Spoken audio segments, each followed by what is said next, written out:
Hi Capricorn, welcome to Higher Source Tarot for your May mid-month tarot check. This is for all Capricorn, Sun, Moon, Rising, and Venus. And I just want to thank all of you for watching the readings. I appreciate the views and subscribing and liking, commenting, sharing these videos. I'm having a ton of fun reading for you, so thanks for doing that for me. We'll continue, and if you're new here, I'd love to have you as a subscriber. And just tap the bell if you want to be notified when new videos are posted, and that's about every week. So I will be coming out with another weekly check in a couple of days here for next week. I did post a seasonal reading, which was for the months of May, June, July, August. So if you're interested in the summer, there's nice aspects for you this year. In fact, I don't watch a lot of tarot, and I'll keep this brief, but I clicked on something, and the reader said that your readings have been shit. And I thought, my God, Capricorn has some of the best aspects astrologically for the whole year. And I don't know if it's because the reader can definitely influence the readings for sure. And if they have a lot of negative energy, it could be coming through in their cards. So I don't know, but I was very surprised to hear that.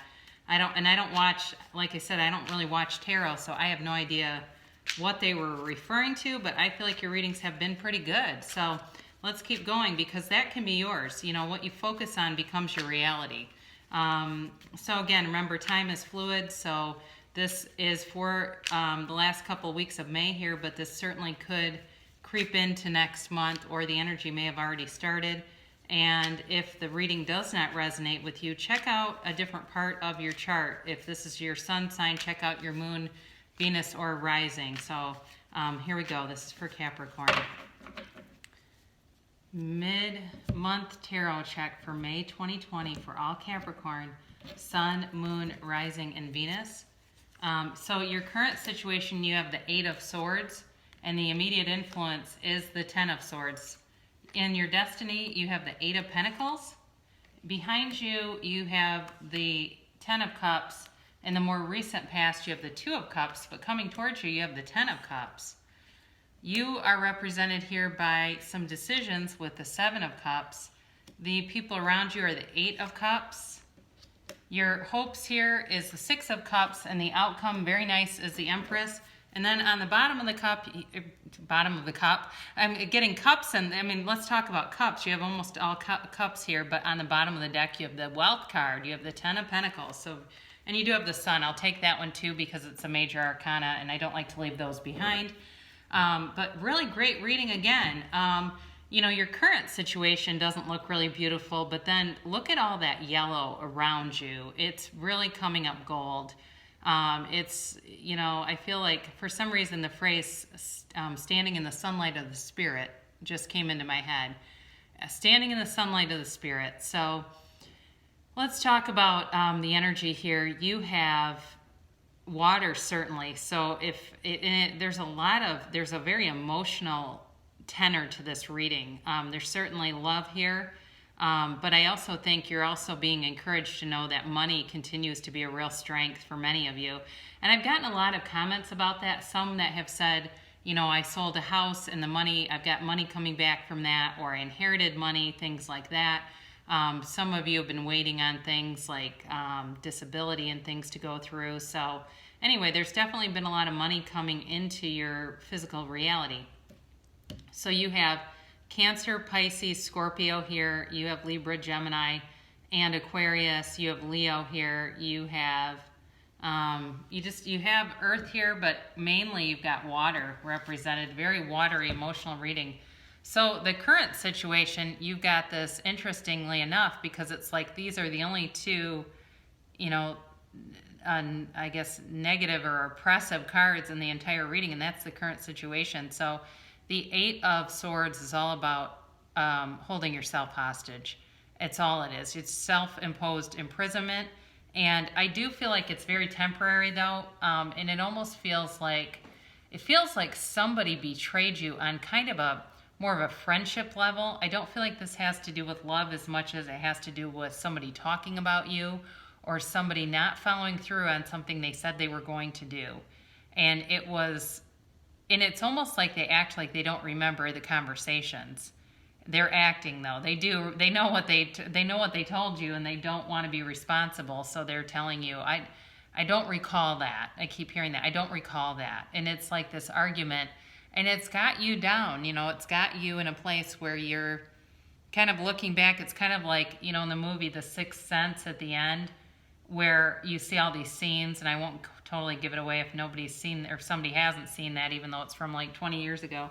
There's all these scenes and it all makes sense, and you go, oh my God, yeah, okay. And it's like you're replaying it and going, oh yeah, it all makes sense now that this person was deceptive in that regard. But you're going to move free of that.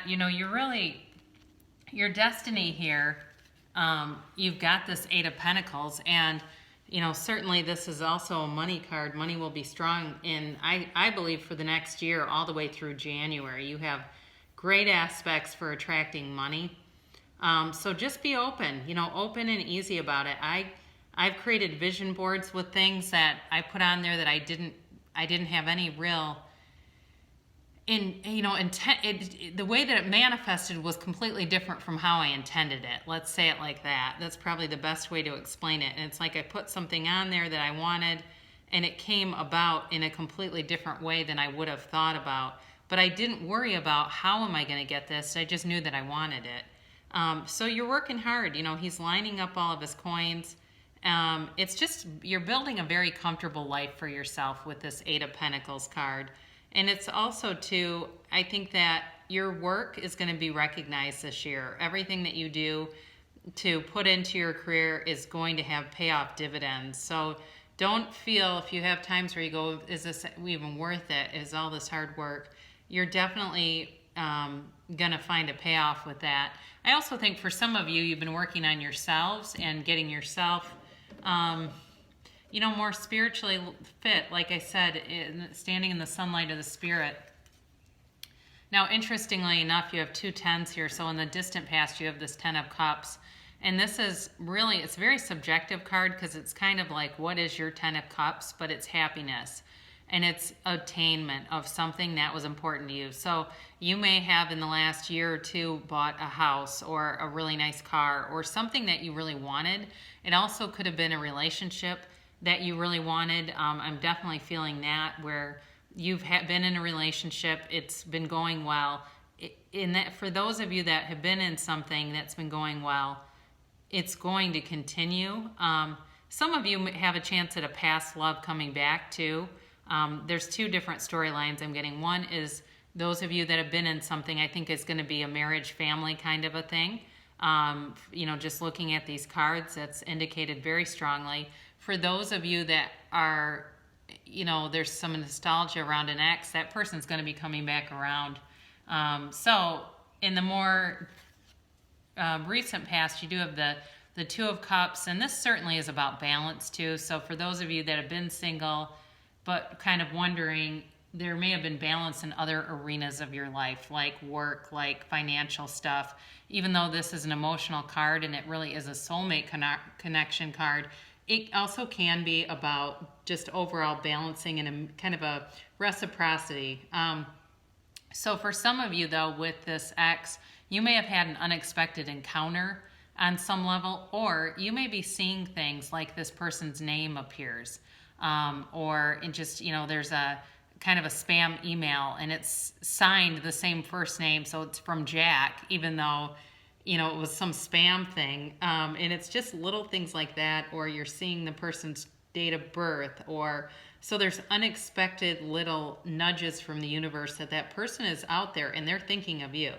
I definitely think that. Now, I didn't mention this, but this card too can be representative of commerce. So, if you're in some kind of an industry, you may have been working harder. I know some people that work in it's like a supplier, a food supplier, and they have been crazily busy because this company has taken on, even though they're not supplying to restaurants, they're taking on philanthropic endeavors, and it's creating a ton of work. I mean, so, for some of you, you may be having something like that.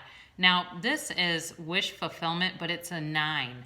So it's like you're standing on the precipice of completion here, of really fully attaining, but it's not quite completed. So I do feel like, as far as the energy coming towards you, again, there's going to be communication for those of you that are looking to reconnect with somebody.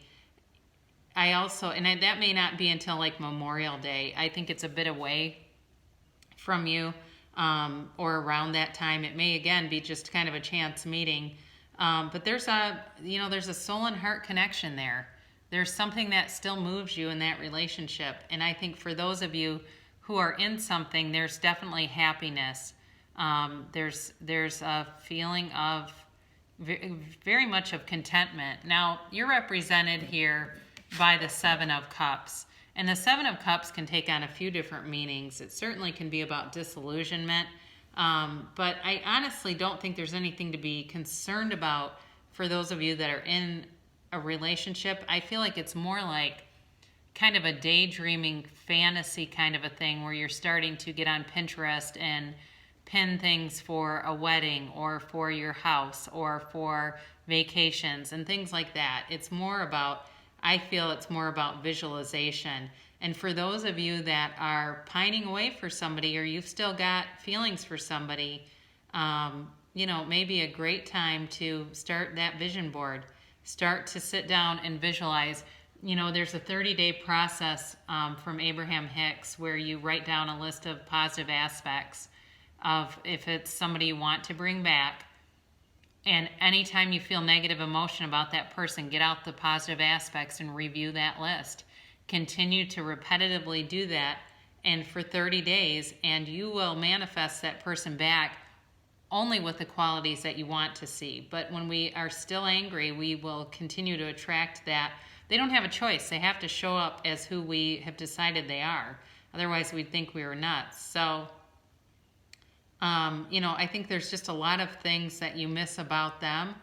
And there's things about you that they definitely miss. I feel like they're kind of broken. They've been brokenhearted over the whole thing. And in either case, this is moving up to higher ground.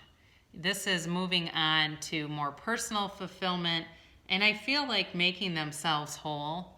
So if there was some immaturity, if there was some, just lack of drive, like lack of commitment there, I do think they're getting more serious and moving up to finding, their passions, walking away from anything that doesn't serve them, walking away from if they were people that went out a lot and just kind of, or even if they were kind of like lazy and were on video games all the time. And it's like, you can't really be in a relationship with somebody who just wants to sit around and play Call of Duty all the time, right? That gets kind of boring.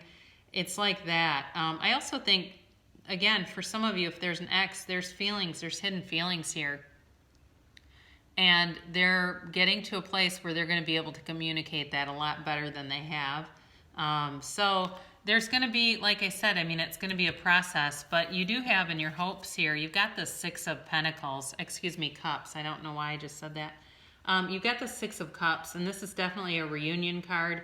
It's a soulmate card. It can be a little bit, like I said, an immature energy to it.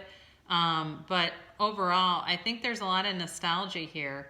And for some of you that may end up getting married, there may be some, I feel like, sentimental mementos from your family that'll be incorporated into a ceremony, some important things. Or maybe you light a candle for somebody who's passed on into non-physical. There's something with that, though, where there's going to be components of it, or some of you might even be planning some kind of a wedding, and there are things coming in that you're going to incorporate that will be very special to you. So anyway, it's really, the yellow in the card signifies a gift that's coming your way. And there's a lot of that. So you definitely have gifts coming your way. And then you have the Empress at the outcome here, and it's, the whole thing is clarified, the whole reading is clarified by the Sun and the Ten of Pentacles. What a beautiful outcome. So the Sun shines unconditionally, okay? The Sun is goal attainment, it's victory, it is, he's got the sash here of victory that he's waving, this little baby. It's complete freedom from any bondage. It's the complete opposite of that Eight of Swords that we started off with. I'm sorry I'm calling everything a cup. It's because there are so many staring back at me. It's hard not to. But you have, with this, you also have the wealth card.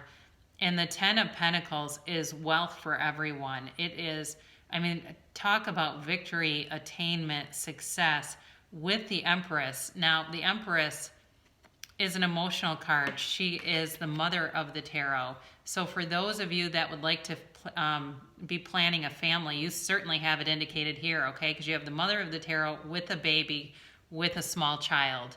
If you're not trying to get pregnant, be aware that you're probably very fertile, because this is very strongly indicated if somebody is trying to plan a family. And it could be another, you know, she's a 3, so it could be another 3 months.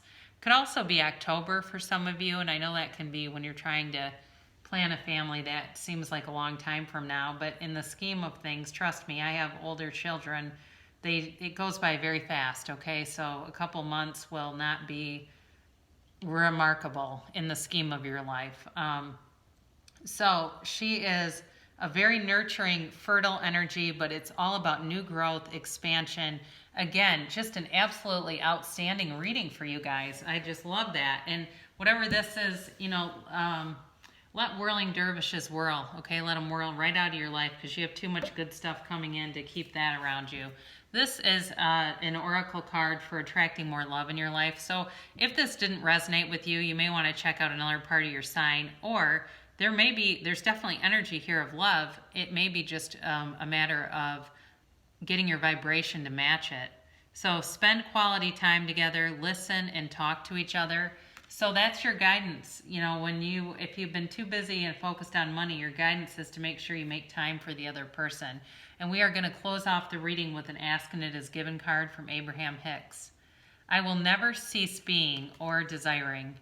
You will never cease to be. New desires will constantly be born within you. Source will never stop answering your desires, and your expansion is, therefore, eternal. And so you may begin to relax if, in this moment, there is something you desire that has not yet come to fruition. So I do feel like that was a message for whoever would like a child. Just relax, you know, relax, live your life, and the baby will be here. So I love you so much, Capricorn, and I am happy to do these readings for you, and I will be back again next week for a weekly check.